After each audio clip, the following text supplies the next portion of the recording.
गिबिसिनथारावनो सोरगोआव थानाय आफा इसोरखौ बे समाव हाजासे हामबाय होनो आरो बेजों लोगोसे दायो जायफ्रा आंनि भिडिअखौ नायगासिनो दङ नायग्रा साफ्रोमखौबो फोरबो जिशु ख्रिस्टनि मुङै दिनैनि बे मोनसे गोदान भिडिअआव नायगिरि साफ्रोमखौबो वेलकाम खालामनानै लानाय जाग्रोबाय। अनजाग्रा आंनि भिडिअखौ नायगिरिफोर, दिनै नोंथांमोननिसिम मोनसे गोदान भिडिअ लानानै फैनायनि खारना बेनो जाहैबाय दिनै नोंथांमोननिसिम मोनसे गोनांथार बिषय मोनसे प्रग्रामनि सोमोन्दै नोंथांमोननो मिथिहोनो थाखाय दिनैनि बे भिडिअखौ आङो लानानै फैनाय जादों। बेनिखायनो आसा खालामो नोंथांमोना आंनि बे भिडिअखौ जोबजासे नायलांगोन आरो माबा मोनसे खोनायै मिथियैखौ खोनानो मिथिनो मोनगोन होननानै नायगिरि साफ्रोमनिसिमबो आङो बेखौनो मिजिंथिहरदों।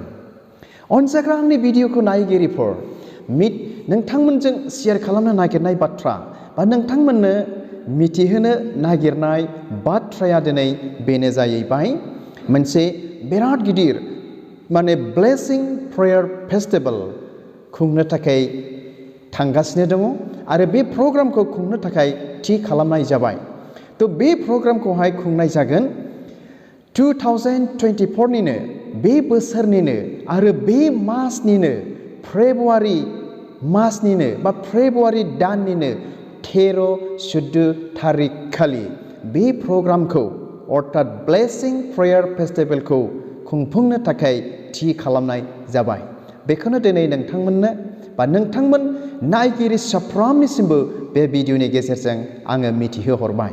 आरो बेजों लोगोसे जायफ्रा दायो आंनि भिडिअखौ नायगासिनो दङ नायग्रा साफ्रोमखौबो बे ब्लेसिं प्रेयार फेस्टिवलाव लैहोर लैहोर फैनानै इसोरनि बोरखौ नाजावनो आरो बेजों लोगोसे प्रग्रामखौ जाफुंहोफैनो थाखाय साफ्रोमखौबो फोरबो जिशु ख्रिस्टनि मुङै खावलायहरनाय जादों जोंनि कमिटिनिफ्राय। आरो दिनै बेल' नङा, आरो बे ब्लेसिं प्रेयार फेस्टिवलखौ मोनफ्रोमबो डिनोमिनेसनजोंहाय ज' जानानैहाय बे प्रग्रामखौ दिनै खुंनाय जादों बा खालामनाय जादों। बेनिखायनो नोंथाङा जेखि डिनोमिनेसननि मानसि जाया मानो नोंथांखौहाय बे प्रग्रामावहाय खावलायहरनाय जाबाय जोंनि कमिटिनिफ्राय। आरो बेजों लोगोसे नोंथांमोननो बेखौनो आङो मिथिहोनो सानबावदों बबे जायगायाव जागोन आरोखि ना, बबे जायगायाव जागोन आं बेखौ मिथिहोनो सानदों।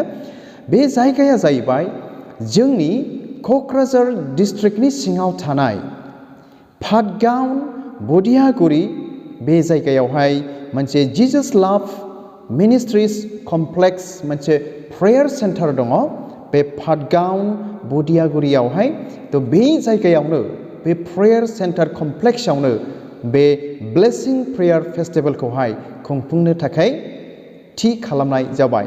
बेनिखायनो नायगिरि साफ्रोमखौ आरोबाव फोरबो जिशु ख्रिस्टनि मुङै खावलायहरनाय जाबावबाय, नोंथांमोना फैनानै नोंथाङा जिखि डिनोमिनेसननि जाया मानो फैनानै बाहागो लाफैनो हागोन। आरो बेजों लोगोसे आरोबाव नोंथांमोननो मिथिहोनो सानबावदों, दा बेनो जाहैबाय बे ब्लेसिं प्रेयार फेस्टिवलनि जोंनि गाहाय आलासिया जागोन गेस्ट स्पिकार हिसाबै रेभारेन्ड डक्टर गिब्सन माराक, बिथाङा गुवाहाटीनिफ्राय फैगोन। थ' बिथांखौ जोङो बिराद गिदिर इसोरनि दास आरो इसोरनि जिउ बा इसोरनि बोरजों सुफुंजानाय बेबायदि आलासिखौ दिनै जोङो मोननो हादों। बेनिखायनो बे प्रग्रामावहाय जोंनि बे स्पिकार रेभारेन्ड डक्टर गिब्सन माराकखौ गाहाय आलासि हिसाबै बे ब्लेसिं प्रेयार फेस्टिवलाव बाहायनाय जागोन आरो बिथाङानो बे फेस्टिवलनि गाहाय आलासि जागोन। बेनिखायनो अनजाग्रा आंनि भिडिअखौ नायगिरिफोर, नोंथांमोन नायगिरि साफ्रोमखौ गले गले बे प्रग्रामावहाय नुजाफैनो थाखाय खावलायहरनाय जादों।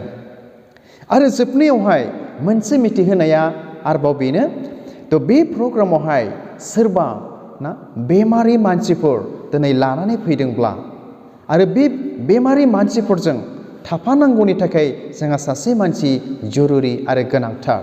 बेमारिखौथ' जोङो हारसिङै दोननो हाया ना मा होनो, बेजों लोगोसे सासे सहायखारि मानसि नांथारगौ। थ' जायफ्रा बेफोरबायदि बेमारजों सुफुंजानाय बा डेलिगेट्स बेफोरबायदि थाफैगोन बे जायगायावहाय, थ' बिथांमोननिसिम मोनसे 600 रां माने रेजिस्ट्रेशन फिस दिनै लानाय जादों सानैजोंहाय। बे 600 रांजोंनो बिथांमोननि जानाय थानाय ब्रेकफास्ट साहा पानि एभ्रिथिं बिथांमोननो खालामनाय जादों।